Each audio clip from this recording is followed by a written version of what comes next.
اسی سلسلے میں آنے والے جمعہ کو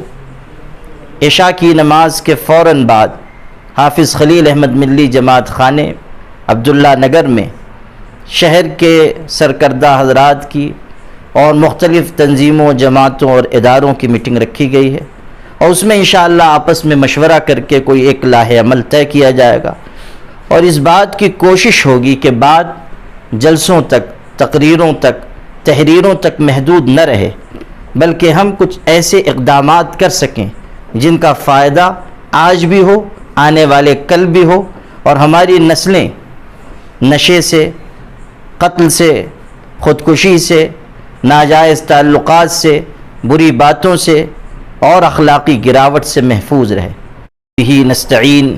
والصلاة والسلام علی سیدنا محمد وعلی آلہ وصحبہ اجمعین، اما بعد۔ مسلمان ہونے کی حیثیت سے ہماری یہ بنیادی ذمہ داری ہے کہ ہم ہر برائی کو مٹانے کے لیے اور بھلائی کو پروان چڑھانے کے لیے آگے آئیں۔ ہمیں ہمیشہ اس بات کو یاد رکھنا چاہیے کہ جس معاشرے میں سب کچھ چلتا ہے وہ معاشرہ کبھی نہیں چلا کرتا۔ معاشرے کی بنیاد اخلاقی اقدار پر، دین و ایمان پر، بھلے کاموں پر قائم ہو تو معاشرہ آگے بڑھتا ہے، پروان چڑھتا ہے، اور وہاں اچھے انسانوں کی کثرت ہوتی ہے۔ لیکن اگر کسی معاشرے میں گناہ اور برائی عام ہو جائیں، بری عادتیں عام ہو جائیں، تو پھر وہ معاشرہ آگے نہیں بڑھ سکتا۔ ہمیں اپنے شہر کے اسلامی معاشرے کو اچھا بنانے کے لیے، بری عادتوں کو مٹانے کے لیے آگے آنے کی ضرورت ہے۔ ہماری نوجوان نسل بہت تیزی سے ایسے کاموں کی طرف بڑھ رہی ہے جس کے نتائج اچھے ظاہر نہیں ہوں گے۔ بڑھتے ہوئے قتل کے واقعات، خودکشی کی واردات، نشے کی لت، لڑکوں لڑکیوں کے ناجائز تعلقات، اور کہیں کہیں سے ملنے والی ارتداد کی خبریں ہم سب کے لیے تشویش، بے چینی اور پریشانی کا باعث ہیں۔ ہم اگر اپنے شہر کی دینی شناخت کو، اس کی دینی پہچان کو، اس کے امتیاز کو باقی رکھنا چاہتے ہیں اور اللہ کی بارگاہ میں سرخرو ہونا چاہتے ہیں، تو ہمیں مل جل کر برائیوں کے خلاف آواز اٹھانی ہوگی، اور یکجٹ ہو کر، مسلک و مشرب کے فرق سے بالا تر ہو کر، اپنے معاشرے اور سماج کی بھلائی کے لیے بنیادی قدم اٹھانے ہوں گے۔ جو واقعات پیش آ رہے ہیں، چاہے وہ قتل کے ہوں یا خودکشی کے، میرا یہ احساس ہے کہ جب تک ہم اس کی تہ میں نہیں اتریں گے، جو اسباب خودکشی کے پیچھے ہیں، قتل کے پیچھے ہیں، جب تک ہم ان کو جانیں گے نہیں اور ان کے دور کرنے کی کوشش نہیں کریں گے، میں یہ سمجھتا ہوں کہ یہ واقعات صرف تقریر اور تحریر سے نہیں رک سکیں گے۔ اس لیے یہ کوشش کی جا رہی ہے کہ شہر کے لوگ، خاص طریقے پر علماء، ائمہ، سماجی کارکنان، معاشرے پر اثر انداز ہونے والے لوگ، مختلف کلموں اور تنظیموں کے افراد ایک جگہ مل کر بیٹھیں، آپس میں بات چیت کریں اور فکر مندی کے ساتھ کوئی ٹھوس قدم اٹھائیں۔ ہمیشہ یاد رکھیے کہ جب گناہ کے دلدل بڑھ جاتے ہیں تو انہیں ریت کی چند بوریوں سے نہیں پاٹا جا سکتا۔ ہمیں اس کے لیے مسلسل، منظم محنت اور جد و جہد کرنی ہوگی، اور مل جل کر آگے بڑھنا ہوگا، تاکہ ہم ایک تسلسل کے ساتھ، ایک تنظیم کے ساتھ، ایک اچھے ارادے کے ساتھ، ٹھوس اقدامات کے ساتھ ایسی کارروائی کریں جس کا نتیجہ اچھے سماج، اچھے معاشرے کی شکل میں ظاہر ہو۔ ایک موٹی سی بات آپ سے عرض کروں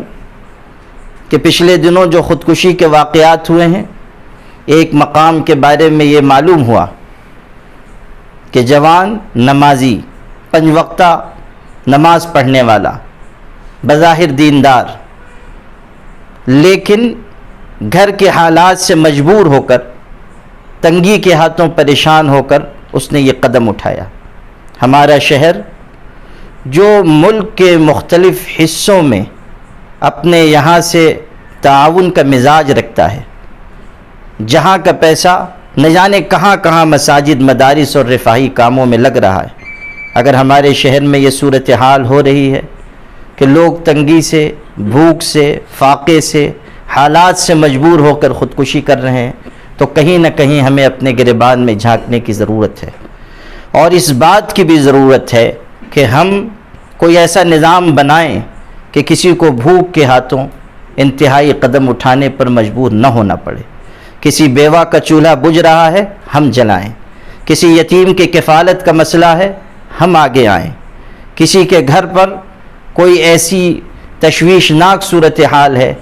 جو فوری علاج یہ حل چاہتی ہے، ہماری ذمہ داری ہے کہ ہم آگے بڑھیں۔ ہمارے آقا حضرت محمد مصطفیٰ صلی اللہ علیہ وسلم نے ہمیں امت خدمت بنایا ہے۔ ہمیں یہ ذوق اور جذبہ دیا گیا کہ ہم اللہ کی راہ میں بڑھیں اور اللہ کے بندوں اور بندیوں کے بھی کام آئیں۔ اس لیے میں تمام علماء ائمہ سے، سرکردہ حضرات سے، نوجوانوں سے، کلموں، تنظیموں اور اداروں کے لوگوں سے گزارش کرتا ہوں کہ یہ وقت ایسا ہے کہ ہم سب کو متحدہ کوشش کرنی ہوگی۔ اسی سلسلے میں آنے والے جمعہ کو عشاء کی نماز کے فوراً بعد حافظ خلیل احمد ملی جماعت خانے عبداللہ نگر میں شہر کے سرکردہ حضرات کی اور مختلف تنظیموں، جماعتوں اور اداروں کی میٹنگ رکھی گئی ہے، اور اس میں انشاءاللہ آپس میں مشورہ کر کے کوئی ایک لاہ عمل طے کیا جائے گا، اور اس بات کی کوشش ہوگی کہ بعد جلسوں تک، تقریروں تک، تحریروں تک محدود نہ رہے، بلکہ ہم کچھ ایسے اقدامات کر سکیں جن کا فائدہ آج بھی ہو، آنے والے کل بھی ہو، اور ہماری نسلیں نشے سے، قتل سے، خودکشی سے، ناجائز تعلقات سے، بری باتوں سے اور اخلاقی گراوٹ سے محفوظ رہے۔ میں آپ سب کے ضمیر کو آواز دینا چاہتا ہوں کہ یہ وقت ایسا ہے کہ جس میں ہمیں اپنی دینی اخلاقی ذمہ داری کو محسوس کرنا چاہیے، اور جو اقدامات ہوں جس سطح پر بھی ہوں ہمیں ان کا ایک حصہ بننا چاہیے تاکہ اللہ کے ہاں ہم سرخرو ہو سکیں۔ مجھے امید ہے کہ یہ آواز جو لگائی جا رہی ہے انشاءاللہ طاقتور آواز بنے گی، لوگوں کا ساتھ حاصل ہوگا، اور ہم اپنے شہر کو پھر ایک اچھی سمت میں لے جا سکیں گے۔ والسلام علیکم ورحمۃ اللہ وبرکاتہ۔